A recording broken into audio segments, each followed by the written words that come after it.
Okay, so successful business models. We're going to start at the very start. This is like the very, very start. In the portrait industry, I believe that there are 3 most successful business models, okay? But before we go into that, you need to understand a little bit of psychology, a little bit of human behavior, and a little bit of reasons of what makes people do what we do, what makes us tick. So there's a little thing called certainty and variety. So Tony Robbins' 6 core needs, 2 of them is certainty and variety. What does that mean?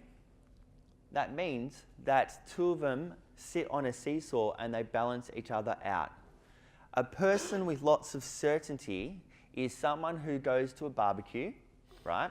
This is my wife, who goes to a barbecue and needs to know who's there, what time we're going, what do we have to wear, what do we have to bring, who else is going to be there, what should we do with the kids, what do they have to wear, do I have to bring food, do I not have to bring food, how are we going to be there for, what are we going to talk about, who other partners are going to be there, and they just want to know all the information before they step into a situation because it makes them feel comfortable.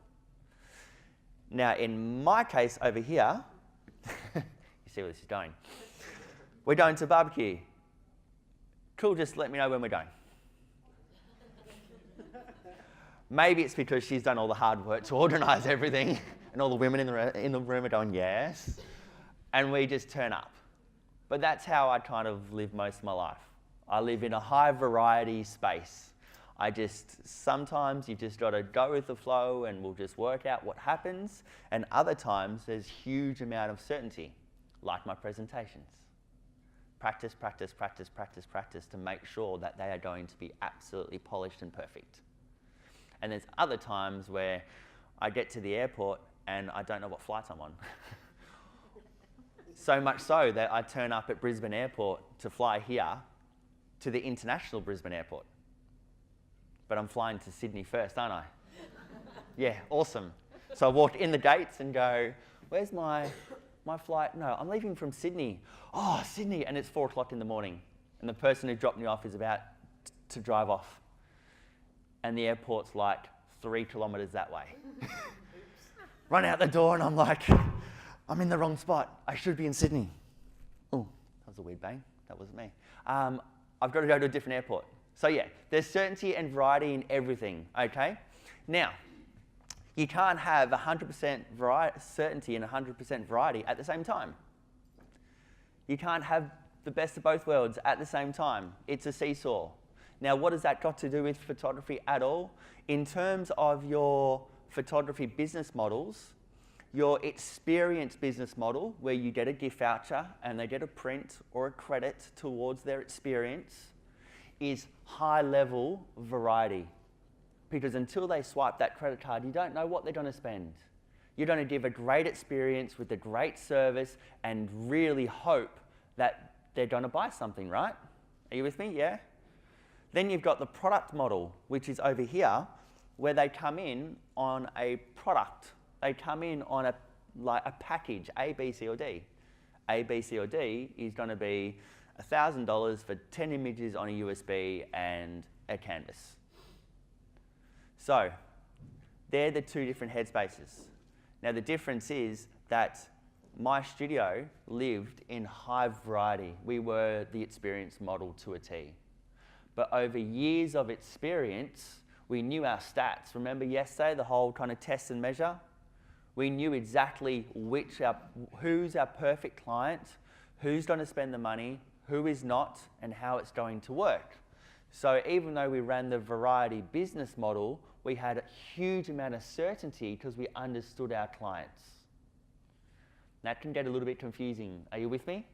Yeah? Cool. So what are the business models? The business models, there's 3. There's the experience model like we just spoke about. You come in on a gift voucher, a free shoot, give a great experience, hope that they buy more. Easy. There's the product model. The product model is they come in on a package like I just spoke about. Package A, B, C, or D, and they come in and they're going to generally go for that particular package. Now that business model works really, really well because you go, the product model, I have 10 clients, average order of $1,000, I'm going to make $10,000. Easy.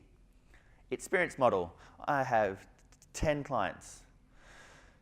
6 of the clients are really good and I've had great conversations with them and they look like they want to buy and they've sent the photo through, so I'm feeling quite good, and they did the questionnaire and they've seen the website and we've had a great conversation and it feels good. 2 of them I can't get a hold of, but they booked in for next week, and the other 2, they're just on a bomb. They want their free print and they weren't very nice people, and I don't think I'm going to do well. Who feels like that with the experience model if you run that model, yeah? Yeah, you kind of just go, you just don't know. So you come to the shoot and you do the shoot and you bedazzle them with everything that you know, but it's not until they swipe that card or pay that you actually know if they're going to buy anything. So in terms of certainty versus variety, there's a lot of certainty in the product model. There's a lot of variety, uncertainty in the experience model. And then you've got the third one, which is the digital files. It's quick, easy, and fast. Now, all 3 of these mix together.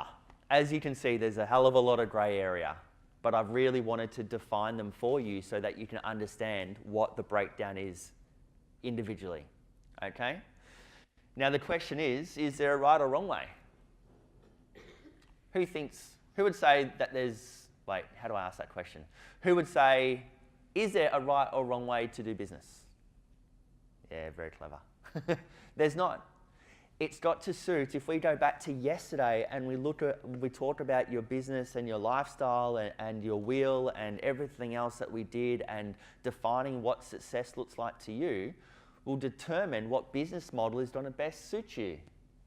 So I had a team of 3, a team of 2 with me, 3, doing the experience model, so we could win some, lose some. We had, so 30 to 40% of our clients would spend $3,000 and over. 10% of our clients would spend 0.